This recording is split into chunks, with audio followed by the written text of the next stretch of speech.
Hello guys, আসসালামু আলাইকুম। কেমন আছেন সবাই? আশা করি ভালো আছেন। আপনাদের দোয়ায় আমিও ভালো আছি, আলহামদুলিল্লাহ।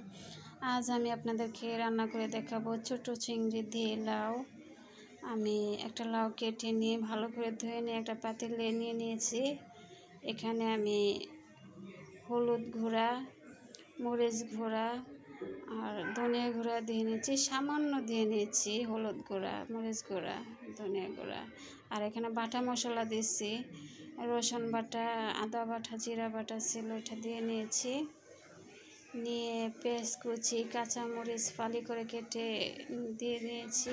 আর চিংড়ি মাছগুলো দিয়ে দিয়েছি, দিয়ে লবণ দিয়ে আর তেল দিয়ে আমি চুলায় বসিয়ে দিয়েছি। আর এখানে অর্ধেকটা টমেটো টুকরো করে কেটে দিয়ে দিছি। দিয়ে আমি লাউটাকে ঝাল করে নেব। আমি লাউটাকে এভাবে রান্না করে তারপর শেষে আমি লাউটা ভাগার দেব, আলাদা করে ভাগার দেব। আমি এভাবেই লাউটা রান্না করি সব সময়। আমি এভাবে মশলা দিয়ে তেল সব কিছু দিয়ে এভাবে রান্না করে নিয়ে রান্না শেষে আমি আবার লাউটা ভাগার দিই। এভাবে আমার কাছে ভালো লাগে। আপনাদের যেভাবে খুশি রান্না করতে পারেন, যেভাবে পছন্দ রান্না করতে পারেন, সমস্যা নেই। আমার এভাবেই ভালো লাগে, তাই আমি এভাবেই রান্না করি। আমার লাউটা হয়ে গেছে। অফ ক্যামেরায় আমি অনেকবার নেড়ে ছেড়ে দিয়েছিলাম, 15 মিনিটের মতো রান্না করে নিয়েছিলাম, হয়ে গেছে।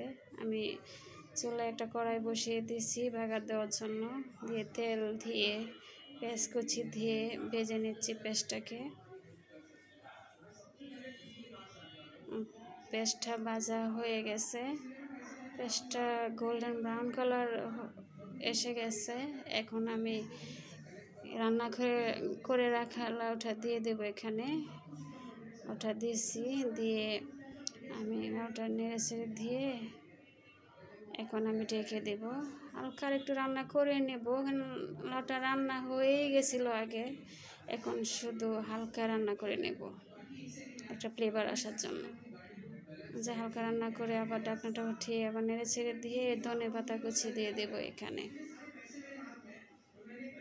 আমি ধনে পাতা কুচি দিয়ে একটু আবার ঢেকে দেবো। লাউটা